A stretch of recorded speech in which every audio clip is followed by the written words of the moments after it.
자, 브릿지 패턴이라고 되어 있는데, 브릿지라고 하는 거를 단어 검색을 좀 해볼까요? 브릿지를 한번 단어 검색을 해볼게요. 자, 번역기 좀 쓰겠습니다. 자, 여기에, 자, 내가 이제 예를 들어서 여기다 브릿지라고 썼어요. 자, 브릿지 번역하게 되면 어떻게 됩니까? 영어로 가야 되는데, 여기 브릿지 이렇게 되겠죠. 그래서 예로 하지 말죠. 번역기로 쓰지 말고 그냥 다이렉트로 쓸게요. 자, 브릿지가 뭡니까? 다리 맞죠? 네. 서로 떨어져 있는 것을 이어주는 가교 뭐 이런 뜻으로도 이렇게 쓰이는데, 그래서 원래 브릿지라는 게 이 핵심이 이거예요. 서로 떨어져 있는 거예요. 얘 때문에 이 단어가 뜻이 생긴 걸 수도 있어요. 자, 그럼 서로 떨어져 있다는 얘기는 독립성을 유지하는 거죠. 우리가 쉽게 얘기하면.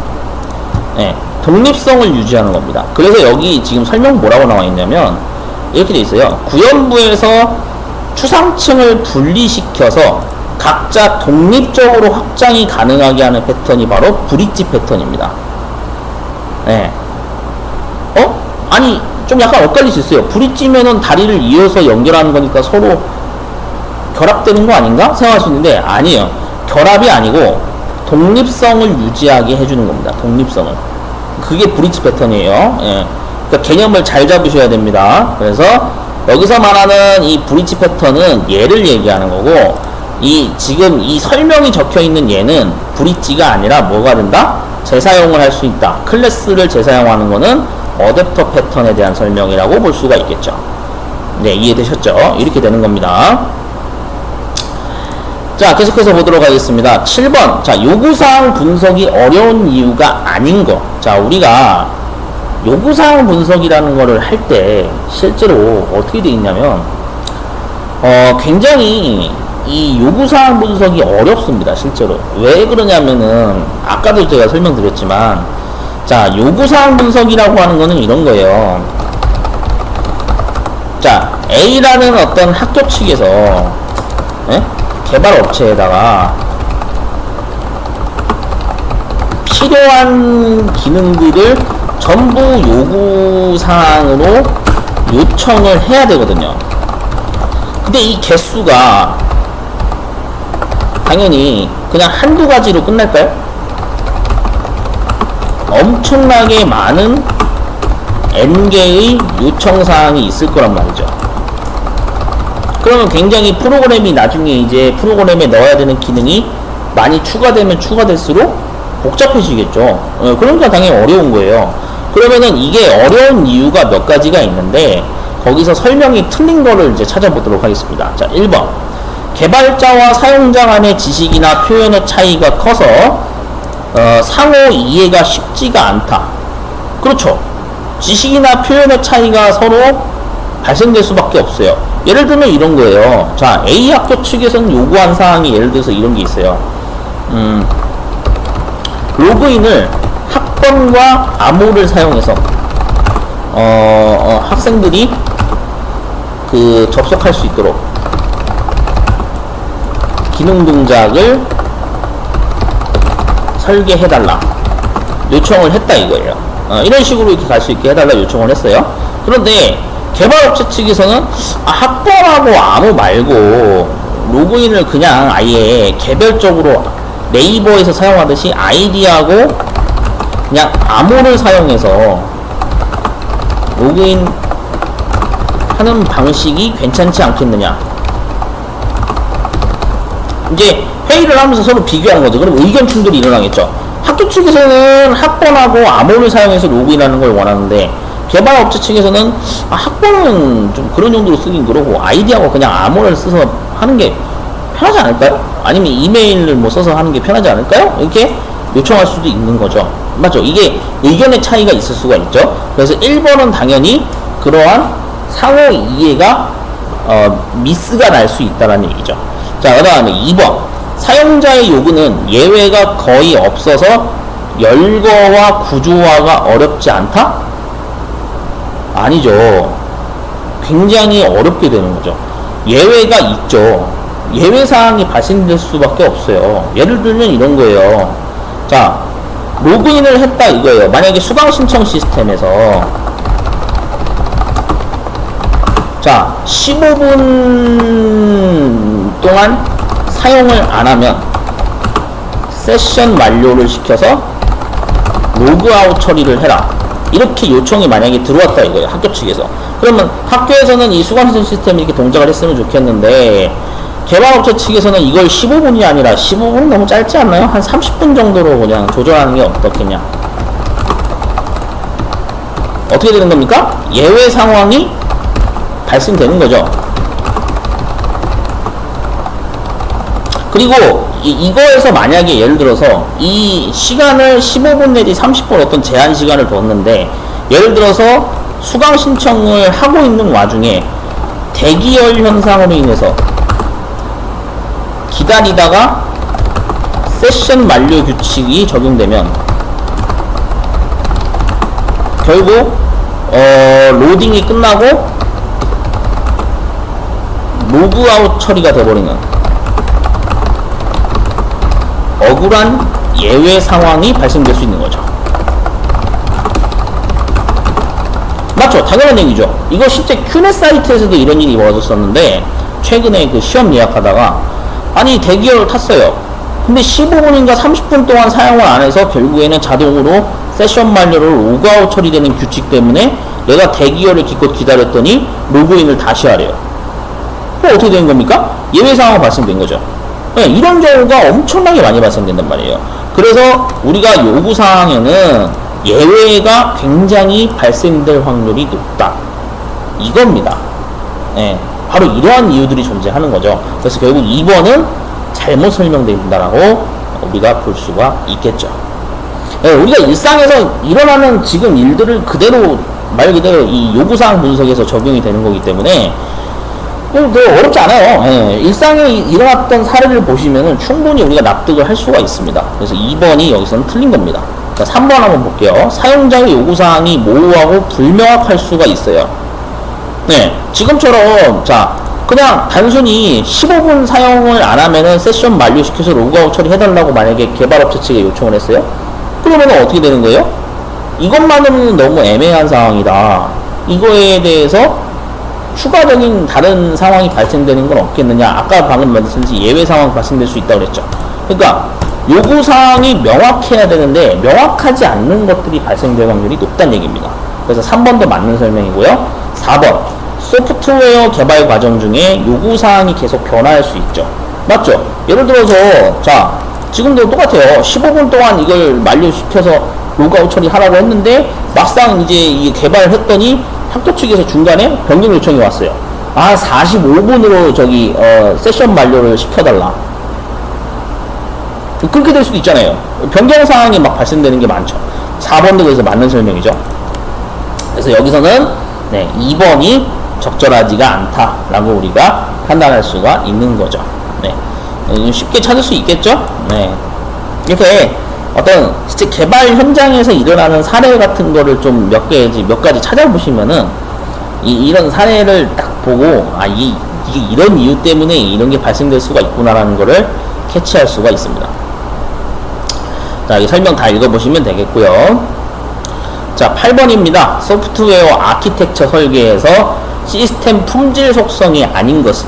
자, 우리가 개발을 하는 데 있어서 그 시스템의 이제 품질 속성을 따지는데 이것도 예전에 자주 나왔던 문제 중에 아마 하나일 거예요. 자, 일단은 어벨러빌리티라고 보통 얘기하는데 가용성, 사용 가능한 정도를 따지는 거죠. 예, 가용성을 당연히 따져야 되죠. 이거를 정말로 사람들이 많이 이용할 수 있느냐? 예, 보통 뭐 상용성 뭐 이런 개념이랑 또 이제 어떻게 보면 일맥상통하는 개념이 있는데, 그래서 가용성을 반드시 따져야 되고요. 그 다음에 이제 변경 용이성이라고 하는 거를 반드시 따져야 됩니다. 변경 용이성, modify. 우리 modify가 뭔가 뭐 수정 사항이 있으면 modify 한다 그런 얘기 많이 하죠. 그래서 수정이 굉장히 용이하게 돼야 됩니다. 맞잖아요. 아니 실제로 자 예를 들어서 내가 하다못해 게임도 그렇죠. 게임 만약에 하는데 갑자기 버그가 발생이 됐어요. 뭐 예를 들어서 칼질을 뭐 1초에 3번 해야 돼, 3번 휘둘러야 되는데 어제 뭐 버그가 나가지고 2번밖에 안 휘둘러요. 그럼 어떻게 되는 거예요? 수정을 해야 되죠. 당연한 얘기죠. 그 수정이 바로바로 반영이 돼야 되는 겁니다. 자, 그 다음에 4번 사용성이죠. usability. 그래서 사용 가능성이 굉장히 높아야 되는 겁니다. 왜냐면 이런 거예요. 아니 소프트웨어 게임을 딱 출시를 했어요. 근데 사람들이 잘 안 해. 그럼 그 제품은 그 게임은 어떻게 된 거예요? 실패작이죠. 당연히 실패작이죠. 예. 근데 사람들이 딱 출시를 했는데 많이 접속하고 되게 커뮤니케이션도 활발하고 뭔가 사용 가능도가 굉장히 높아요. 어떻게 된 겁니까? 잘 나가는 거죠. 네. 그렇게 생각하시면 됩니다. 그래서 여기서 1번, 3번, 4번은 다 맞는 설명이고 2번이 틀렸어요. 독립성이라는 것은 따지지 않습니다. 우리가 그 시스템 품질 속성에서는 독립성은 포함이 안 돼 있어요. 네. 오히려 독립성이 아니라 그걸 따져야죠. 이게 맞는지 모르겠는데 호환성? 네. 이 프로그램과 이 프로그램이 서로 호환이 잘 되느냐 그런 걸 보통 많이 따지죠. 맞잖아요. 윈도우즈 예를 들어서 10에서 아니 윈도우 10 깔았더니 이거 예전에 실제 있던 일인데 뭐 삼국지 게임이 안 돌아가. 이거 아마 경험하신 분들 꽤 많을 거예요. 아니 윈도우 7에서 10을 올리라 그래가지고 업데이트 했는데 웬걸 내가 깔려 7에서 재밌게 했던 삼국지 게임이 안 돌아가요. 그럼 뭐가 안 되는 거예요? 호환성이 안 되는 거예요. 네. 그 어떻게 보면 호환성이 여기에 추가되어야 되는 게 맞지 않나 저는 그 생각이 드는데 뭐 이거 말고 여러 가지가 있습니다. 그래서 어쨌든 결론은 독립성은 여기에 품질 속성에선 따지지 않는다. 그걸 알고 계시면 되겠죠. 네, 됐죠? 네. 그래서 여기 보면 6가지가 있죠. 가용성, 변경 용이성, 그 다음 성능, 보안성, 사용 편의성, 뭐 시험용 용이성 이렇게 6가지인데 자, 아무튼 이 중에 뭐 호환성이 어딘가에 포함이 돼 있을 겁니다. 동의어로 쓸 수 있겠죠. 자, 그래서 총 6가지가 존재한다는 걸 일단 알고 계시면 되겠습니다. 자, 그 다음에 9번.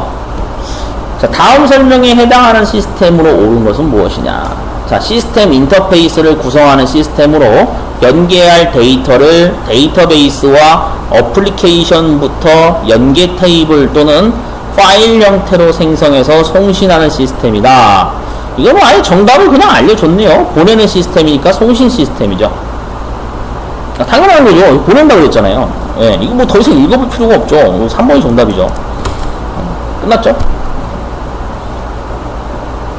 여기 나머지 보면 뭐 수신 시스템이나 중계 서버 개념도 있는데 이것도 뭐 추가해서 읽어보시면 되겠죠. 어렵지 않습니다. 자, 10번. 케이스라고 하는 단어가 나왔네요. 이거의 원천 기술이 아닌 거. 자, 컴퓨터를 이용해서 소프트웨어를 개발하는 용어가 CAS입니다. 그래서 이거의 원천 기술에 해당되는 게 뭐가 있냐면 구조적인 기법을 사용을 하는 겁니다. 네, 구조적인 거. 그 다음에 이제 프로토타이핑, 아까 위에서 프로토타입이라는 단어 본 적 있죠? 네, 프로토타이핑 기술을 또 사용을 하고 정보 저장소 기술을 사용을 하는 기법이 있다. 그래서 일괄 처리 기술이라고 하는 것은 이거는 개발에 관련된 용어가 아니고 우리가 이제 통신 체계에서 그 왜 뭐 실시간 처리, 뭐 시분할 처리, 일괄 처리 그쪽 처리 개념이죠. 통신 개념에 쓰이는 거기 때문에 네, 이거는 CASE하고 상관이 없습니다. 구분을 좀 하세요. 자, 11번. 객체에게 어떤 행위를 하도록 지시하는 명령. 우리가 이걸 뭐라 그럽니까? 그렇죠. 메시지라 그러는 거죠. 이거 저기에요. 저거랑 똑같아요. 자, 이렇게 생각하시면 돼요. 예하고에서 보시면은 이런 거 아마 보셨을 거예요. 리턴. 이거 뭐 하는 겁니까? 값을 반환한다 라고 하는 메시지를 주는 거죠. 맞죠? 값을 반환하고 리턴 메시지로 알려주는 거잖아요. 함수한테.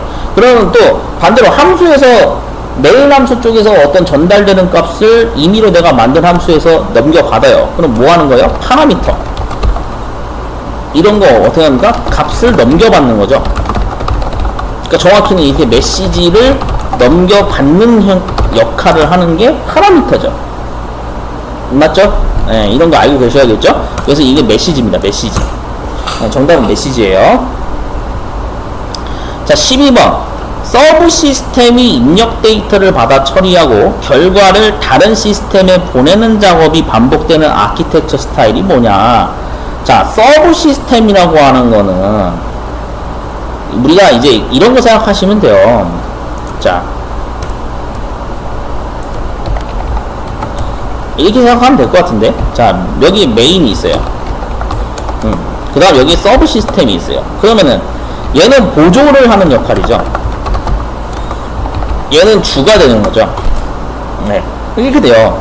근데 이 메인 쪽에서 하는 역할과 주하고 보조가 있는데, 서브 시스템에서 데이터를 만약에 입력을 받았어요. 어떤 데이터를 A라고 하는 데이터를 입력을 받았어요. 그러면은 얘를 처리를 해요. 네, 그래서 어떤 결과가 나오겠죠. 그러면은 처리 결과가 나오겠죠. 그 처리 결과를 어떻게 한다? 다른 데에다가 보내는 작업이에요. 여기에서 바로 다른 데로 보내요. 여기 뭐 예를 들어서 뭐 램이라고 하는 데에다 만약에 보냈어요. 이 처리 결과를 그러면 얘가 어떻게 합니까? 램이라는 데로 이렇게 들어가겠죠. 자, 이러한 행위가 계속 반복 사이클로 이렇게 계속 진행되는 이걸 뭐라 그러냐면 우리가 파이프 필터 구조라고 얘기합니다. 파이프 필터. 보통 뭐 파이프 라인 구조 뭐 이런 얘기 많이 들어보셨을 텐데, 어쨌든 이런 게 바로 파이프 구조입니다. 파이프 구조. 네, 계속 일맥상통하게 계속 같은 방식으로 이렇게 사이클이 도는 거죠.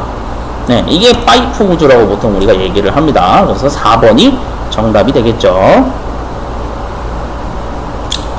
자, 다음에 13번 럼바우 객체 지향 분석인데, 얘도 자, 핵심 단어만 딱 알고 계시면 풀 수 있죠.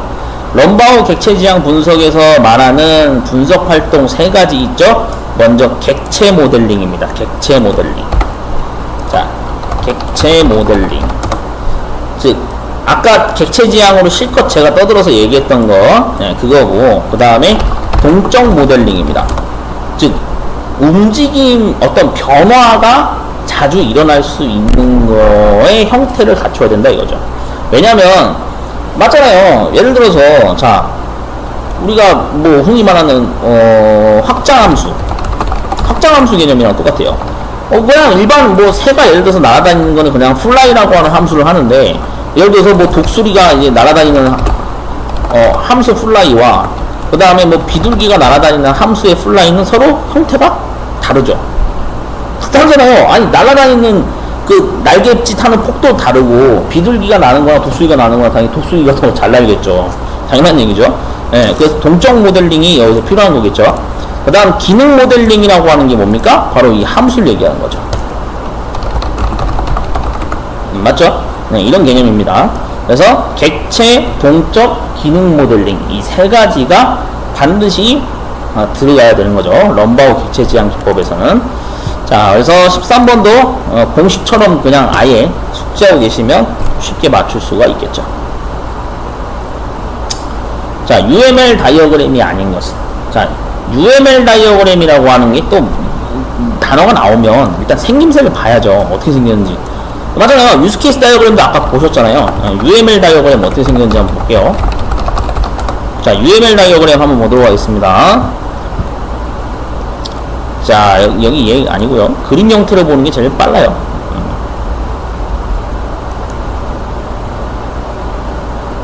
자, UML 다이어그램 여기 보면 이렇게 되어 있죠. 네, 이런 식으로 이렇게 설계해 놨네요. 네, 그래서 이 UML 다이어그램이 네, 뭐 이런 식으로 이렇게 작업이 되어 있습니다. 자, 이거를 얘기하는 건데 일단은 좀 핵심 내용을 좀 잠깐 볼게요. UML 다이어그램. 자, UML은 우리가 이제 Unified Modeling Language라고 해가지고 소프트웨어 공학에서 사용되는 표준화된 범용 모델링 언어입니다. 랭귀지죠. 언어죠. 그래서 UML이라고 하는 이런 어떤 표기법을 우리가 따로 이제 다이어그램으로 이렇게 쓰는데, 예, 그래서 뭐 여기 보면 사각형도 있고 화살표도 나오고, 여기 이게 뭐 이렇게 막대기 모양으로 이렇게 해서 화살표를 서로 왔다 갔다 뭐 이게 점선 화살표도 있고 실선 화살표도 있고 막 나눠져 있죠. 예, 이런 것도 있고. 자, 그래서 이런 겁니다. 자, 그러면 문제를 잠깐 볼게요. 자, 여기서 액티비티라고 하는 게 이제 쓰일 수가 있습니다. 네, 그 다음에 종류를 또 보시면 클래스 다이어그램. 우리가 그 앞전에 저 자바에서 방금 제가 설명드렸던 그 클래스 있죠? 네, 클래스를 설계하는 다이어그램 형태가 또 있고요. 그 다음 시퀀스 다이어그램이라는 게 또 이렇게 있을 수가 있는 거죠. 그래서 액티비티, 클래스, 시퀀스 이런 종류의 다이어그램들이 실제로 쓰인다는 얘기고, 여기에 이제 해당이 안 되는 게 이제 절차 다이어그램이라는 거는 없습니다. 그래서 자, 여기 보세요. 업무의 흐름을 모델링하거나 객체의 생명 주기를 표현하는 게 액티비티 다이어그램이라고 되어 있는 겁니다. 활성화되어 있는 동안을 얘기하는 거죠. 그 다음 시퀀스 다이어그램, 흐름을 분석하는 거. 자, 그 다음에 여기에 이제 뭐 디플로이먼트 뭐 다이어그램도 있고요. 콜라보레이션 다이어그램, 뭐 컴포넌트 다이어그램, 클래스 다이어그램 종류가 굉장히 많죠. 이거 좀 이런 게 있다라는 걸 알고 계셔야 돼요. 왜냐면 시험 문제 이거 분명히 다 언급돼서 나오기 때문에. 자, 그래서 설명 잘 읽어보시면 되겠죠. 자, 15번은 다음에 하도록 하겠습니다. 일단 14번까지 지금 제가 쭉 한번 그냥 살펴봤는데, 뭐 제 설명이 약간 좀 잘못된 부분이 있을 수도 있고, 뭐 좀 설명한 게 이건 시원치가 않은데 그렇게 생각할 수도 있는데, 어쨌든 제가 알고 있는 단어의 뜻의 범위 내에서 최대한 좀 자세히 설명을 드리려다 보니까 특정 문제에서 좀 설명이 길어질 수는 있어요. 근데 저는 차라리 기왕에 알고 가는 거 자세히 알고 가는 게 좋잖아요. 그런 취지로 한 거니까 좀 이해를 해주시고, 항상 저는 이런 식으로 공부합니다. 저는 어떤 자격증이건 공부할 때 단어에 대한 이해가 안 되면 저는 시험 합격을 불가능하다고 저는 생각을 하거든요. 실제로 그런 경험을 해왔고요. 그래서 좀 한 문제 분석을 하더라도 단어를 좀 깊숙하게 잘 분석을 해서 의미 파악을 제대로 해놓으시는 게 가장 중요하다고 저는 봅니다. 자, 그래서 이 동영상을 보고 좀 공부를 참고하시겠다 하시는 분들은 잘 보고 참고하시고, 뭐 기본적으로 사실 이 전자문제집이 워낙에 잘 돼 있어가지고 이렇게 설명을 잘 적어놨어요. 그래서 이거를 참고하시면 되겠습니다.